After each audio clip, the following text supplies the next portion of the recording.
Service Award to Jack Connelly.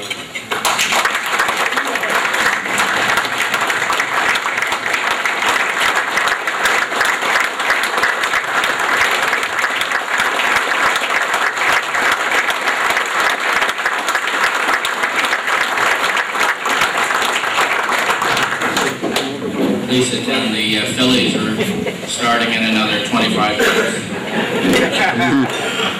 Wow. I still can't believe this. I'd like to congratulate Mr. Finnegan on his Distinguished Service Award. And I would also like to thank him for not using too many words that I have to look up in the dictionary tomorrow. I'd like to thank the Special Awards Committee. It certainly is an honor for me to receive this award. When Rich called me, Rich has become a great friend of mine, and it was special when he had called. I'd like to also thank Gordon Brewer, one of my first mentors. Gordon has just been unbelievable for me, and he changed his plans to go south to be here this evening, so I thank him and Gail. Thank you. I owe a lot to Gordon because I'm here this evening. I must tell you a story. When Gordon was my golf chairman, we had a rule at the club that said no fivesomes.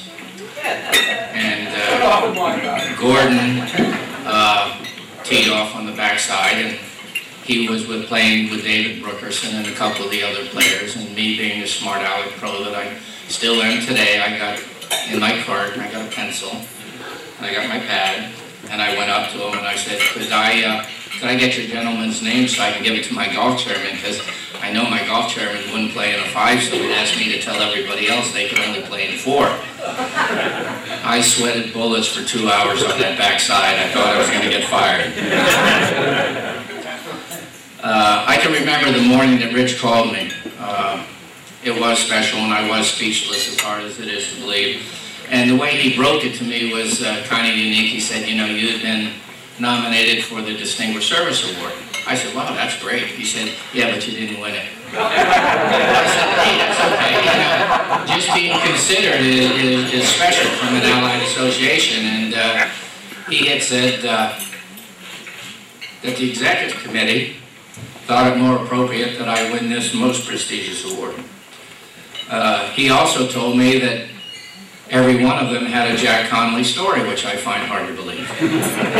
I am a prankster, and I enjoyed that. You know, when thinking about what to say tonight, it's a lot easier talking about some of the experiences you've had rather than talk about yourself. I've never been about Jack Connelly. You may have heard a saying, if you see a turtle on a fence post, he didn't get there by himself. And that's kind of Jack Connelly's story. I owe a lot to a lot of people here. This table, that table. You've all been friends. That's what I was taught. Friendship means more than anything.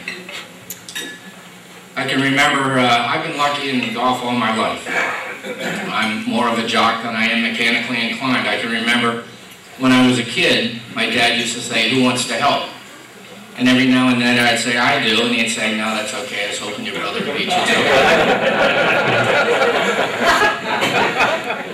My dad taught me that hard work can get you any place, and that's certainly true for me. I didn't go to college, and for that I sometimes feel inferior, but I think I use my sense of humor as a fallback, and hopefully it's worked for me. In 1971, I became a member of the PGA of America, and 1 year later, Inga and I tried to tour. 1 year later, I got a real job. I became the assistant at Huntingdon Valley Country Club, and in 1975, I changed roles and became the head golf professional. At the conclusion of this year, I'm going to be changing roles again, which I'm really excited about. It's after 37, and it'll be 38 years next year. I'm just happy the members still want to see me around.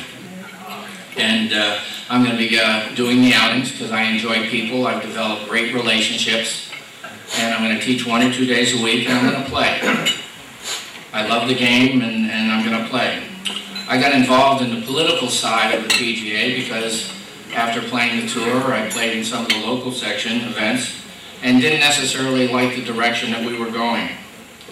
Huntingdon Valley has always been supportive of my helping the PGA and getting involved in the political end of my association. I worked through the chairs, and in 1992 I had asked the club for permission to run for national office on our board. They said go for it. Our section at the time, the officers of the PGA were the ones that determined who sat on the national board. They had asked for whoever wants to run for national office, please send in a letter. I was the only one that sent in a letter. I won 7-6.